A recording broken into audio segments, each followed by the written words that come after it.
Olá, tudo bem? Meu nome é Paulo Faria, sou advogado, trabalho em Goiânia, mas atuo em todo o Brasil e sou defensor constituído do ex-deputado federal Daniel Lúcio da Silveira, condenado a 8 anos e 9 meses por crime de opinião, que não existe aqui no nosso país. Então eu vou falar um pouquinho sobre Daniel Silveira e o seu caso. Quem é Daniel Lúcio da Silveira? Daniel Lúcio da Silveira é um ex-deputado federal que foi preso no dia 16 de fevereiro de 2021, por volta de 23 horas. O deputado Daniel Silveira acaba de ser preso no Rio de Janeiro.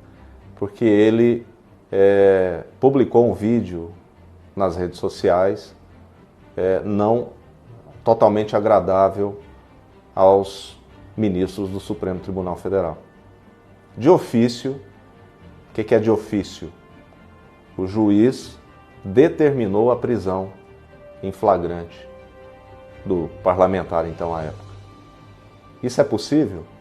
Em nosso ordenamento jurídico, isso não é possível. O juiz não pode decretar a prisão se não houver um pedido ou da polícia ou do Ministério Público, que é o titular da ação penal. No nosso país vigora o sistema acusatório, onde o Ministério Público é quem deve tomar a iniciativa de persecução penal e determinar se fulano ou beltrano deve ou não ser preso. Então, nesse dia 16 de fevereiro de 2021, Daniel Lúcio da Silveira foi preso em flagrante na sua residência em Petrópolis por ter publicado um vídeo. Não foi respeitada a sua imunidade formal e material do artigo 53 da Constituição Federal. Ou seja, o ministro Alexandre de Moraes ignorou completamente esse privilégio constitucional dado aos deputados e senadores, que é a imunidade parlamentar. Então, nessa noite de 16 de fevereiro de 2021, Daniel Silveira foi levado à sede da Polícia Federal no Rio de Janeiro. E de lá, ele permaneceu até que a Câmara dos Deputados votasse a manutenção ou não da prisão que ocorreu, salvo melhor juízo, em 19 de fevereiro de 2021. Por 364 votos, a prisão de Daniel Silveira foi mantida. Está encerrada a votação.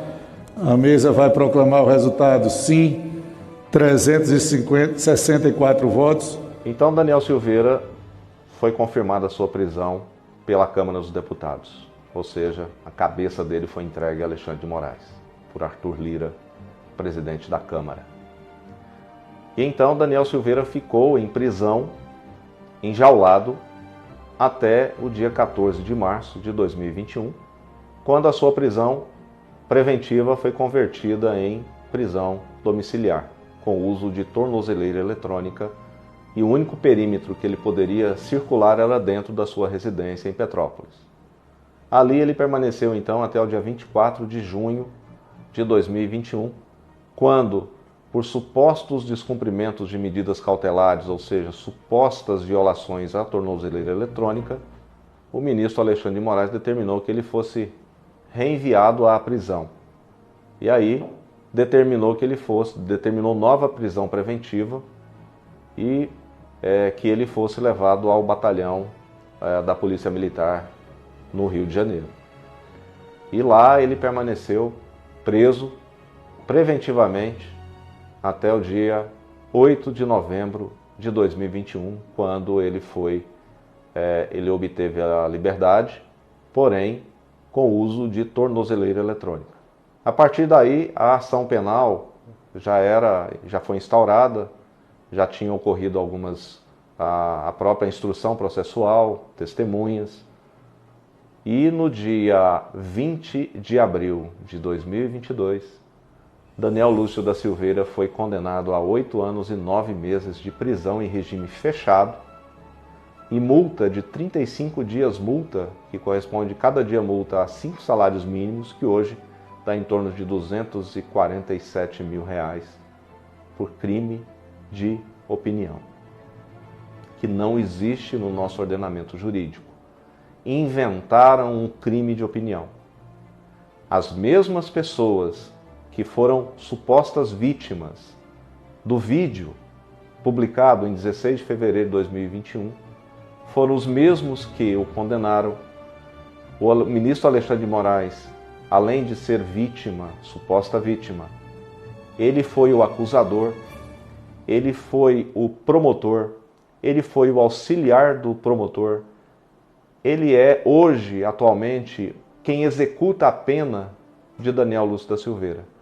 Então, em nosso ordenamento jurídico, trata-se de uma das maiores aberrações jurídicas da história do nosso país, onde o ordenamento jurídico, a Constituição, foram jogados na latrina e puxada a descarga. Até então, Daniel Lúcio da Silveira estava no mandato parlamentar de deputado federal pelo PTB do Rio de Janeiro. Quando foi em 1º de fevereiro de 2023, ele deixou de ser parlamentar. No dia seguinte, Alexandre de Moraes determinou a sua prisão preventiva por supostamente descumprir medidas cautelares. E aí foi levado ao presídio de Bangu, no Rio de Janeiro, para que ele fosse posto em jaula. Daniel Silveira foi enjaulado como um animal. Ele não foi tratado como ser humano, ele foi tratado como um animal. E aí, a partir desse dia 2 de fevereiro de 2023, até hoje, Daniel Silveira está preso em Bangu 8, no Rio de Janeiro.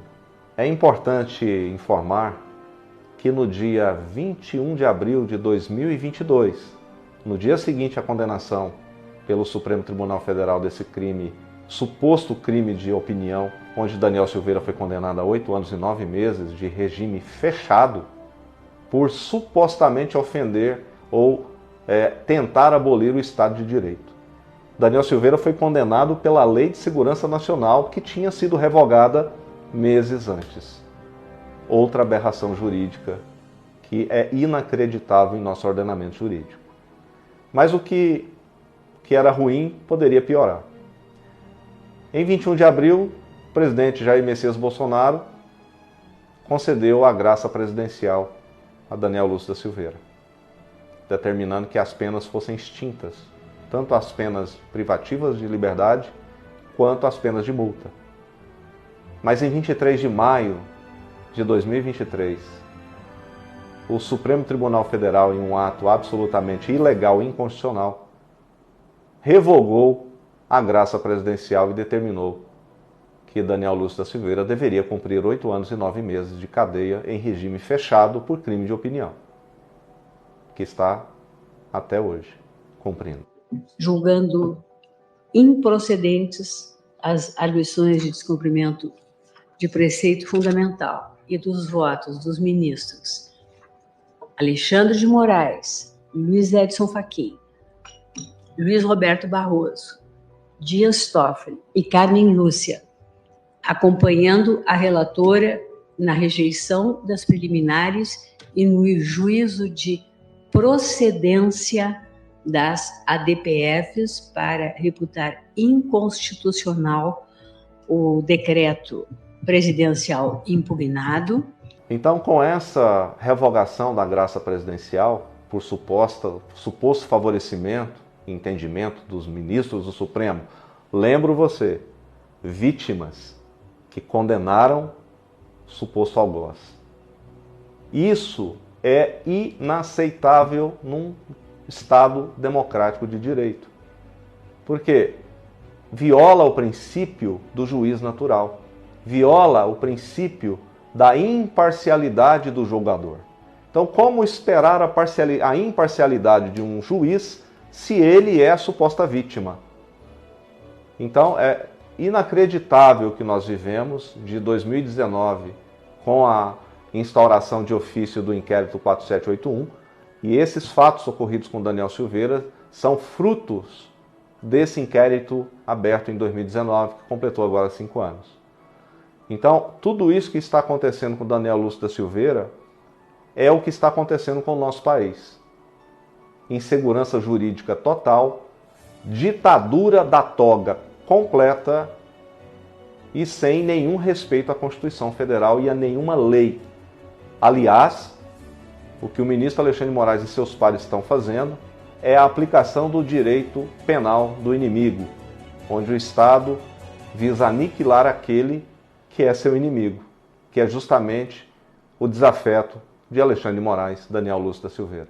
Depois que Daniel Lúcio da Silveira foi preso em fevereiro de 2023 e ele passou a cumprir pena em regime fechado, começou-se então a contar o prazo para que ele fosse progredido de regime, ou seja, a progressão legal de regime que nós temos. O acusador, ele é quem determina a investigação, ele é o juiz, ele foi o juiz que condenou e hoje ele é o juiz da execução penal. Então, ele é tudo. E nós questionamos, eu particularmente questionei em diversas petições, que ele é incompetente para ser.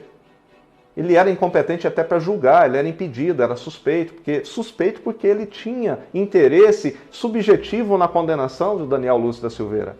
Mesmo assim, com as arguições de suspeição que fiz, o tribunal entendeu que ele não era suspeito.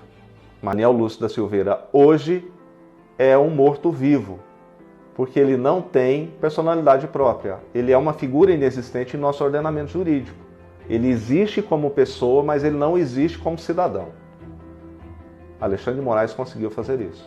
Ele simplesmente anulou Daniel Lúcio da Silveira. Foi isso que aconteceu.